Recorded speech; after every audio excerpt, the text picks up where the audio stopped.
Everybody. Hi, everybody. I can never tell when it starts. Um, I'm just popping in today to see if there's anybody out there who might be listening who could share in this conversation with me about Wayne Dyer's quote, when you change the way you look at things, the things you look at change. Because I am really in the midst of understanding that in a really practical way. And I'd love the opportunity to share some insights. I'm not sure if this will make it to the podcast or not. It may, depending on what I listen when I listen back, because I'll listen to this later. I think when I do this, I know when I do this as a Facebook Live, I just let come out what needs to come out. I don't plan. Sometimes I do, but not very often. And so today I just had this prompt that I wanted to explore. When you change the way you look at things, the things you look at change. And whether or not mindset has as much to do with results as we think it might. So that's what I'm intending to talk about today. And I'll do the countdown as always. If you hear this, actually, there's nobody watching right now, so it won't really matter. Hi, somebody, one viewer. Hello.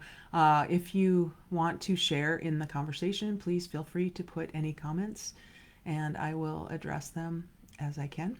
2 viewers, yay!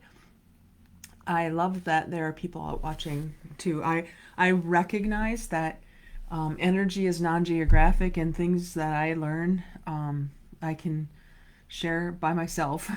Yet it's really a lot of fun for me to have conversations with people and not just with myself. So feel free, if you want to, share in the comments. So with that, I'll do the countdown. 3, 2, 1.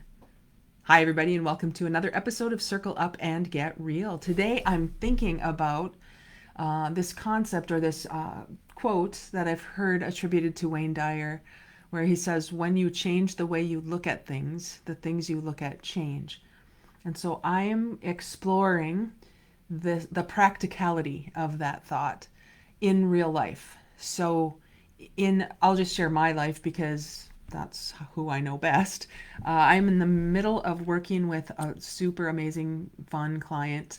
We are halfway through the year contract, and we're working with leadership, communication, and culture, which are typically things that are hard to measure. So I have a subcontractor. I work with a company out of Canada. Love them. They're my guys. Roman 3, shout out. Love working with you guys because they are helping me put metrics to these typically squishy concepts of leadership, communication, and culture. And so with this client, I've had a blast getting to know them, being able to share some squishy maybe concepts that don't have anything specific to do with the actual work they do, but have everything to do with the humans who are doing the work. And so as I've gotten clearer about that distinction and about my work, my important work in the world, it has given me confidence that I might not have had when I first started this journey, because it was so ethereal, so out there, so non-tangible or intangible, that it was hard for me to step up and step into that. It felt like this was the work I was supposed to do in the world, to uncover concepts like leadership that feel kind of touchy feely, or woo-woo, whatever language you want to use, because there's no real tangible result that you can share. I mean, you make a product, you make a nut or a bolt or something, and you put it together and it's a thing, and you can touch it and feel it. I get that that's a lot easier to sell than a concept. And so I spent a lot of the early years of my career trying to justify what my work was about. Hi, Sarah, former coworker of mine. Love Wayne Dyer too, Sarah, so much. And he's helped me understand so many different concepts that traditionally could be thought of as intangible and happy talk or whatever you want to call it. Yet what I'm really stepping into and understanding and witnessing and watching, when people feel heard and understood and gotten and witnessed they rise to the best of them. And how do we monetize that? How do we quantify that? It's really difficult. And so knowing it in a knowingness, like in my gut, Wayne Dyer would always call it a knowingness beyond your head, beyond your knowledge. In that knowingness place, it's pretty hard to deny that when you change the way you look at things, the things you look at change. So I'm working with this client, which is they're a very tactical client. I mean, they do work that's very practical. And what I've been able to witness in their leadership and the people who choose to coach with me one-on-one, and then we have one-on-one options and we have group options. I'm just seeing and noticing a difference in how they approach problems and how they interact with their people. And this morning I had the opportunity to do the same kind of work with another client, a really big organization. I worked with a small team virtually to uncover, maybe discover some opportunities that they might have been overlooking because they have gotten conditioned to looking for problems, as most of us do. We're looking for what's wrong so we can fix it, because that's what we do, right? We look for what's wrong so we can fix it. And then what happens is we end up fixing our gaze on the problems and what's wrong. And so it's been, over the years, difficult for me to, I guess, convince or prove that there's something to this way of seeing that can cause shifts in the people who are doing the work. This afternoon, I will be facilitating week 4 in our Real Me intensive course, which is an individual course. It's all virtual and live, where we have 8 people who are digging in to understand themselves more, to get real. REAL is the acronym: Radical, Energized, Authentic, and Learning Focused. And as we dig in and understand ourselves and can peel away some of those layers of, I don't know, old beliefs maybe that we didn't even realize were still holding us to a certain place that we maybe are outgrowing. Witnessing those people too, witnessing what happens when they get new awarenesses. And all of it's great, all of it's fun. I love this work so much. And I believe that, well, no, I'm going to say this is beyond a belief. Unless we are willing to do something differently, we can't expect the results in our lives to be different. You know, Einstein told us that. If you do the same thing over and over again, expect different results, that's insanity. So once we've identified what we do want, what we do truly desire for ourselves and our lives, unless we're willing to take different, I don't even know if it's better, but different action, how can we expect that we'll have different results? And without this deep work, this deep leadership, looking in the mirror kind of work that I'm doing with these clients now, how would we be able to tell where any results are coming from? When we look at things like turnover, or we look at absenteeism or tardiness, or disengagement, I know there are ways you can measure engagement. What are we doing to address those numbers? When you think about the work that Gallup has done over the years, employee engagement surveys, they're not changing much over the years. I don't know all of the statistics and all of the years they've been doing this, but the employee engagement is pretty low in most organizations because people, well, I can't even say because, I won't begin to make up a reason for that. I don't know. I have theories. I mean, if people don't feel like the work they're doing has an impact that goes beyond them, I think it's a job. And there's nothing wrong with having a job where you do work in exchange for a paycheck. There's nothing wrong with that. Yet I think in a lot of us, most of us maybe, if we're honest, there's something deeper, something broader, something more that we get to a point in our lives where we're like, I want to impact something on a deeper level. And that's what, in another group I'm part of, we're calling our important work. On Mondays, we talk about these kinds of things in the Enlightened Leadership Lab because I don't know where people have these kinds of conversations that don't lead specifically to outcomes, results. I used to work in real estate, and I know they would always caution us to make sure that everything we were doing was an income producing activity. So we always had to measure everything we were doing as it would relate to income. Make sure what you're doing is an income producing activity. And so everything was tied to an external result, I guess. And so if you can't measure it, then it doesn't matter, it seems.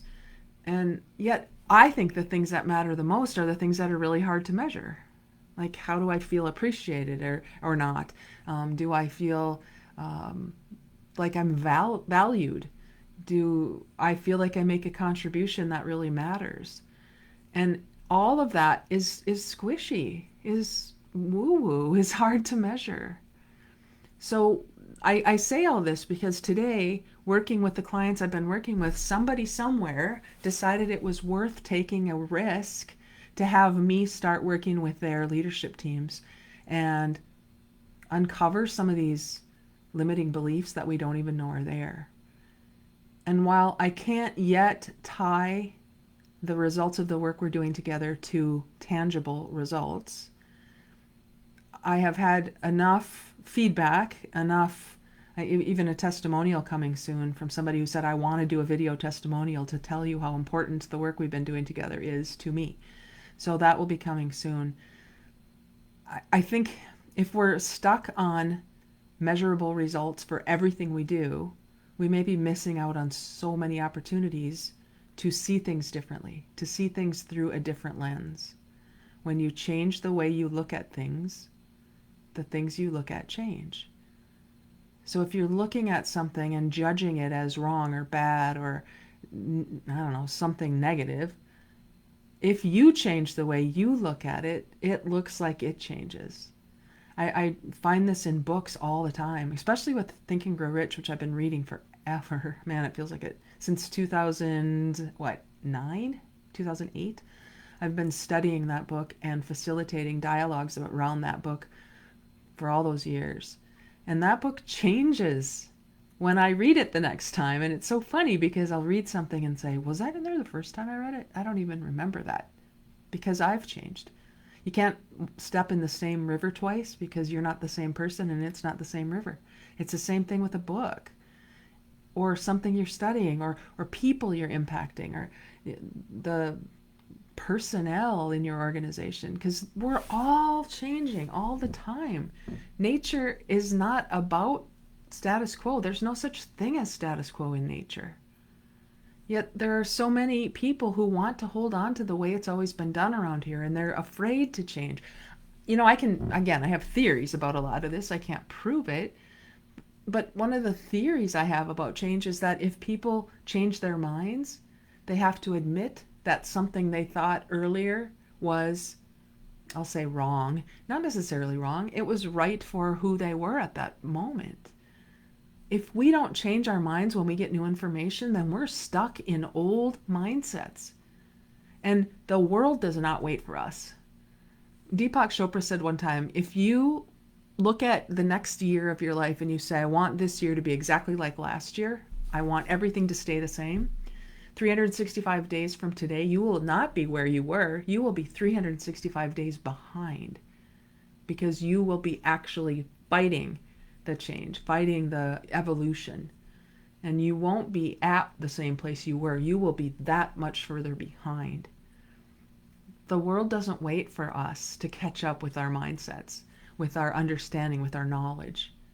And so if we're not building resilience into our way of being, if we're not building curiosity and openness into the way we see the world, then we are stuck. And if we are stuck in an old way of seeing the world's going to pass us by. And that's why working with these clients, I'm just blessed to work with. The one this morning, the one that I've been working with for the past 6 months, and even this course that I'm facilitating. This puts me in a space, me personally, in a space of validation for the work that I have been doing for so long and haven't found an audience. I believed it was important. I just didn't know how to get the word out. And now, what I'm starting to understand after all these years of planting all these seeds, people are finally starting to see that maybe everything that matters can't be measured. Maybe it's not only things that can be measured that matter. Maybe there's more to this. Maybe there's something to the intangibles that can produce tangible results if we give those intangibles enough attention, enough time, enough nurture. And as a human who can thrive in an environment where our souls are watered and nurtured, that would seem to me to produce so much more than you can measure. Because with a human who is seen and appreciated and witnessed and gotten, who knows? The sky's the limit. What they can achieve as a leader who inspires others in a situation where their mind is freed up to think about things that are not even yet available because they haven't thought them up yet. In that space of creativity and appreciation and all of the squishy, touchy stuff, who knows? If we're going to take risks in our businesses, because we have to, right? You have to take a risk. You have to say, I'm not even sure if this investment is going to pay out in what we want it to, but we're going to put our engineers to work on it and see if we can create this. If we're not investing that sort of time, attention, and money, resources into our humans and helping them build their own capacity, then we're just doing it backwards. We can invest in technology. Yes, it's great and wonderful, but who's doing the technology? Who is using the machines? Who is actually doing the spreadsheets and the forecasts and the predictions? It's humans. And so how are we investing in our humans? How are you investing in yourself? If we're not investing in our expansion, the expansion possibilities for our understanding of things, is it any wonder we're going to be behind? So I say all this today because Wayne Dyer had something figured out back when he was doing his work in the 70s and 80s and 90s. He died a few years ago. I had the pleasure of meeting him in person and hugging him. That was an amazing experience because that energy you can't really touch, but you can sure feel when you're around it. And so I just wanted to honor him today. When you change the way you look at things, the things you look at change, and that has a lot to do with the way your mind is set. So if you're curious, open, committed to learning, and you'd like to learn more about how you can get involved in some of these courses or membership groups or conversations, please reach out. This is what we do in the Get Real space. And unless we're getting real, getting inside ourselves, figuring out who we really are, then we're just going to be a cheap imitation of somebody else who's gone first. The world needs creativity right now. We need people who are willing to take a risk and a bet on themselves, because that's where the payoff is going to be way bigger than anything you might already know. Let's take a risk. Let's invest in something that is a possibility and allow our creativity to bring that to us. And if you're interested, I'd love to have a conversation. Reach out to me or take a look at enlightenedleadershiplab.com. You can go to my website, jodeebach.com, and on the very top, you can click on this course, the Real Me Intensive course. You can learn more. We're taking applications now for the course that starts in September. We've also got some Think and Grow Rich groups coming up. So there's no shortage of opportunities for you to start peeling back the layers of the onion to get to the core of who you really are, because that's, in my opinion, what the world needs right now. You unleashed. You real. So thanks for listening, everybody. And as always, just go get real. Talk to you again.